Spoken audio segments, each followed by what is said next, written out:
Good evening বন্ধুরা, সব দিনের মতো আজও রুম্পাস হেলদি ফুড চ্যানেলে সবাইকে স্বাগত। আজ আপনাদের কাছে নিয়ে এসেছি ফুলকপির তন্দুরি রেসিপি।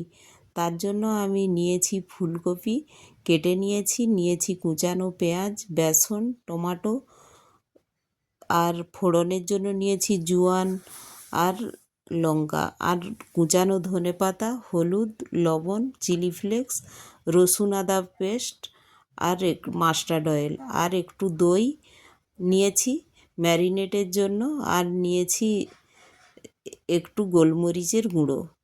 তো এখন আমি এই ফুলকপিটা গ্যাসে গরম জল করে নিয়েছি, ওর মধ্যে দিয়ে দিলাম লবণ, দিয়ে আমি ওই গরম জলের মধ্যে ফুলকপিটা 15 মিনিট রেখে দেব।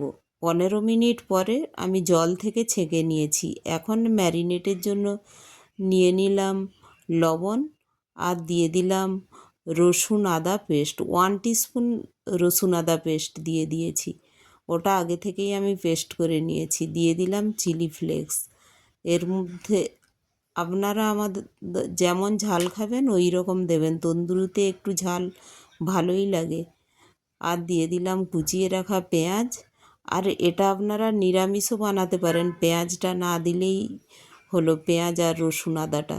আর দিয়ে দিলাম একটু হলুদ, টক দই, আর এর সাথে দিয়ে দেব যে বেসনটা নিয়েছিলাম, ওই বেসনটাও দিয়ে দেব। বেসন দিয়ে ভালো করে আমরা ম্যারিনেট করে নেব। আর ভালো করে ম্যারিনেট করে নিয়ে ওর মধ্যে দিয়ে দিলাম একটু জোয়ান, গোটা জোয়ান দিয়ে দিলাম, আর মরিচের গুঁড়ো দিয়ে আমরা সার্ভ করব। এখন ওই জোয়ান টোয়ান ভালোভাবে মেখে আমি 15 মিনিটের জন্য রেখে দিলাম। এখন কড়াইয়ে গরম হতে দিলাম, এতে তেল দিয়ে দিলাম, ফোড়নে লঙ্কা আর জোয়ানটা দিয়ে দিচ্ছি। জোয়ান দিলে তন্দুরির যে স্মেলটা ওটা স্ট্রং হয়। তো এর মধ্যে ফোড়নে দিয়ে দিলাম যে ম্যারিনেট করা ফুলকপি রেখেছিলাম, ওই ম্যারিনেট করা ফুলকপিটা পুরোটাই এই কড়াইয়ের মধ্যে ঢেলে দিলাম। দিয়ে এটা ঢেকে ঢেকে আমাদের রান্না করতে হবে। রান্না করতে এটা একটু বেশিই সময় লাগে, 20 মিনিটের মতো লাগে। তো এটা এইভাবে ঢেকে ঢেকে আমি দেখুন কুক করে নিচ্ছি। আর এটা যেহেতু বাইরে থেকে জল দেওয়া হচ্ছে না, দই আর বেসন ভালোভাবে মাখানো আছে, তো একটু বসে বসে যায়, একটু এটাতেই কুকটা হয়ে যায়। আর লবণ দেওয়া আছে, তো অটোমেটিক ওই ফুলকপি থেকে যে জল বেরাবে তাতেই কুকটা হয়ে যাবে। দেখুন কত নিচে এইভাবে রেড রেড হয়ে লেগে যায়, কিন্তু এটা পুড়েও যাবে না, খুব সুন্দর এরকম স্লো স্লো গ্যাসে হতে থাকবে।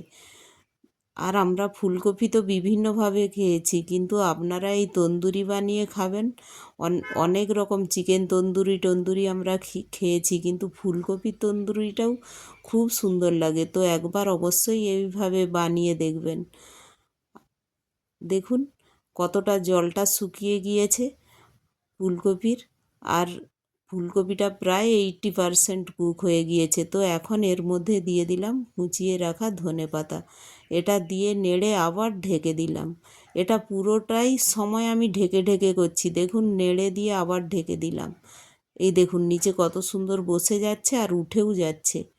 তো এইভাবে পুরোটা যখন ফুলকপিগুলো দেখব সব ওর সাথে সেটও হয়ে গিয়েছে, আর একটা একটা ফুলকপি আলাদা হয়ে যাচ্ছে, এইভাবেই পকোড়ার মতো একটা একটা আলাদাও হয়ে যাবে অটোমেটিক, একটার সঙ্গে আরেকটা লাগছে না।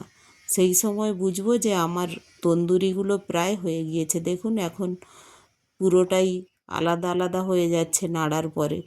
তো ফুলকপি তন্দুরি আমার কমপ্লিট হয়ে গেল। আমি একটু ঢেকে রেখে দেব।